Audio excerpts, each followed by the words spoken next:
बच्चों, कल हमने क्या पढ़ा था? प्रकल्पना।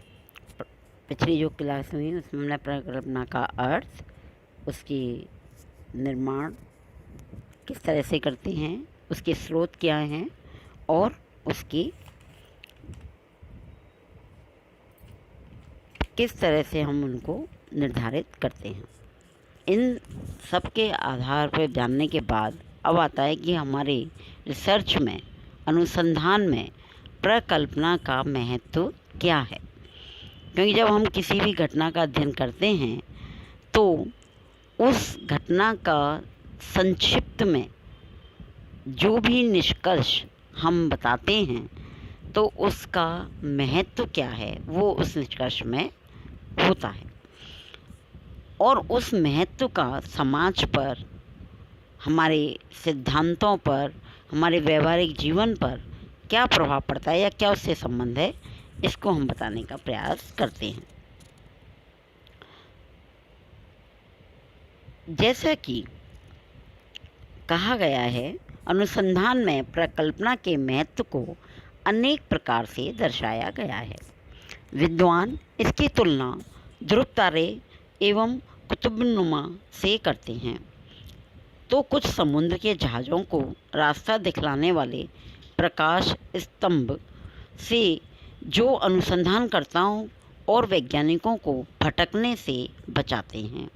कहने का तात्पर्य है कि अलग अलग अनुसंधानकर्ताओं को प्रकल्पना क्या है, क्या दिशा देती है, इसके बारे में विद्वानों ने अपने अपने मतानुसार, किसी ने इसको ध्रुव तारा, किसी ने इसे कुतुबनुमा और किसी ने इसे जहाज़ों का रास्ता दिखाने वाला प्रकाश कहा है। इस प्रकार मैक्स वेबर का कहना है कि प्रकल्पना से प्रत्येक वैज्ञानिक गणवेषणा में नए प्रश्नों को प्रोत्साहन मिलता है। मैक्स वेबर कहते हैं कि प्रकल्पना से क्या होता है, प्रत्येक वैज्ञानिक को गवेषणा में नए प्रश्नों को प्रोत्साहन मिलता है।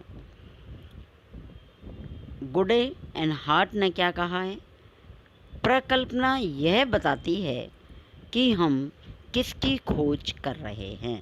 मतलब हम जो भी अध्ययन कर रहे हैं तो हम क्या खोज रहे हैं उस अध्ययन में, उसको हम प्रकल्पना कहते हैं। उन्होंने आगे और भी लिखा और कहा, अच्छे अनुसंधान में प्रकल्पना का निर्माण एक केंद्रीय चरण है।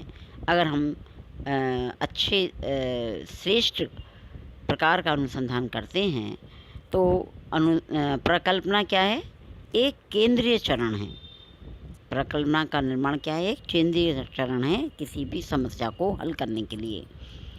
कोहेन का कहना है, एक प्रकल्पना का प्रकार हमारी खोज में तथ्यों के बीच व्यवस्था लाने के लिए पथ प्रदर्शन करना है। कहने का तात्पर्य है कि हम प्रकल्पना के माध्यम से पूरी समस्या का अध्ययन करते हैं और उस अध्ययन के बाद उसका हमारे सामाजिक जीवन में अत्यंत महत्व रहता है। नंबर 1, अध्ययन के उद्देश्य का निर्माण। सबसे पहला जो महत्व है प्रकल्पना का वो है अध्ययन के उद्देश्य का निर्माण। हम क्या अध्ययन करने जा रहे हैं, क्या हमारा उद्देश्य है, इसका निर्धारण कौन करता है, प्रकल्पना करती है। जैसे बताया है, प्रकल्पना हमारे अध्ययन के उद्देश्य को निर्धारित करती है कि हमें किसकी खोज करनी है। अध्ययन के उद्देश्य को स्पष्ट करके ही हम उससे संबंधित तथ्यों की गवेषणा करते हैं। प्रकल्पनाएं हमें यह बताती हैं कि हमें किन तथ्यों का अध्ययन करना है और किन का नहीं, कौन से तथ्य हमारे उद्देश्य के अनुरूप और सार्थक हैं और कौन से निरर्थक। इस प्रकार निष्कर्षों को स्पष्ट अर्थ बताते वाले तथ्यों के रूप में प्रकट नहीं किया जा सकता। अध्ययन के उद्देश्य हमारे संकलन स्रोतों का भी निर्धारण करते हैं। उपकल्पना का दूसरा जो महत्व है वो है उचित दिशा प्रदान करना। प्रकल्पना क्या करती है? अध्यानकर्ता को एक उचित दिशा निर्धारित करती है, पथ प्रदर्शक का कार्य करती है, उसे इधर उधर भटकने से रोकती है। इससे अध्ययनकर्ता का ध्यान मुख्य विषय पर ही टिका रहता है।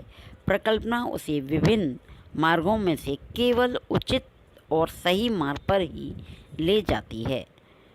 वानवेन प्रकल्पना को ऐसी शक्तिशाली आकाशदीप के रूप में मानते हैं जो अनुसंधानकर्ता का मार्ग प्रशस्त करता है। इस प्रकार कहने का तात्पर्य है कि दूसरा जो महत्व है प्रकल्पना का वो है उचित दिशा प्रदान करना। तीसरा महत्व है अध्ययन क्षेत्र को सीमित करना। मतलब यदि हम कोई भी घटना या समस्या का अध्ययन करते हैं तो हमें एक निश्चित सीमा क्षेत्र निर्धारित करना पड़ता है। अब वो हम कैसे करें? तो उसमें जो सहयोग करती है वो हमारी उपकल्पना करती है। हम एक प्रकल्पना कर लेते हैं कि ये इस घटना के इर्द गिर्द है, तो हमारा इस आधार पर इन उद्देश्यों को लेते हुए हम अपनी खोज को पूर्ण करेंगे। लुंडबर्ग ने कहा है, प्रकल्पना के आधार पर हम जानबूझकर अपनी विचार शक्तियों को स्वीकार करते हैं और अपने अनुसंधान के क्षेत्र को सीमित करके त्रुटियों की संभावना को कम करने का प्रयास करते हैं। प्रकल्पना अनुसंधान कार्य की सीमा निर्धारित करके अध्ययनकर्ता का ध्यान अध्ययन विषय के एक विशिष्ट पहलू अथवा तथ्यों पर ही केंद्रित करती है। दूसरे शब्दों में प्रकल्पना अध्ययन को एक निश्चित सीमा में बांध देती है। अध्ययनकर्ता के लिए यह संभव नहीं है कि वह एक विषय से संबंधित सभी पक्षों का एक साथ अध्ययन करे। अतः यह आवश्यक है कि अध्ययन के विशिष्ट पदार्थ और वैज्ञानिक बनाने के लिए उसे सीमित किया जाए। अब हमारा अगला पॉइंट आता है अध्ययन में निश्चितता लाना। एक जो कार्य है प्रकल्पना का वो क्या है? अध्ययन में निश्चितता लाती है। प्रकल्पना के द्वारा ही अध्ययन में सुनिश्चित बनाया जा सकता है। इससे अध्ययनकर्ता को यह ध्यान रहता है कि उसे कब, कहाँ और कौन सी सूचनाएं संकलित करनी हैं और इसमें अनियमितता और अव्यवस्था की संभावना नहीं रहती। तो इस आधार पर भी ये भी हमारे जीवन में या सामाजिक जीवन में प्रकल्पना का महत्व रहता है। नेक्स्ट है तथ्यों के संकलन में सहायक। डेटा कलेक्शन करने में भी प्रकल्पना का बहुत बड़ा महत्व या हाथ होता है, क्योंकि हम जिस उपकल्पना के आधार पर अपने शेड्यूल तैयार करते हैं, अपने क्वेश्चनेयर को बनाते हैं, अनुसूची को बनाते हैं, तो उसके आधार पर हम डेटा कलेक्शन करते हैं। प्रकल्पना अनुसंधानकर्ता को समस्या से संबंधित उपयुक्त तथ्यों को संकलित करने हेतु प्रेरित करती है। प्रारंभ में ऐसा भी हो सकता है कि वैचारिक अस्पष्टता के कारण हम तथ्यों को एक जंगल को एकत्रित कर लें, तथ्यों के एक जंगल को एकत्रित कर लें, किंतु बाद में उन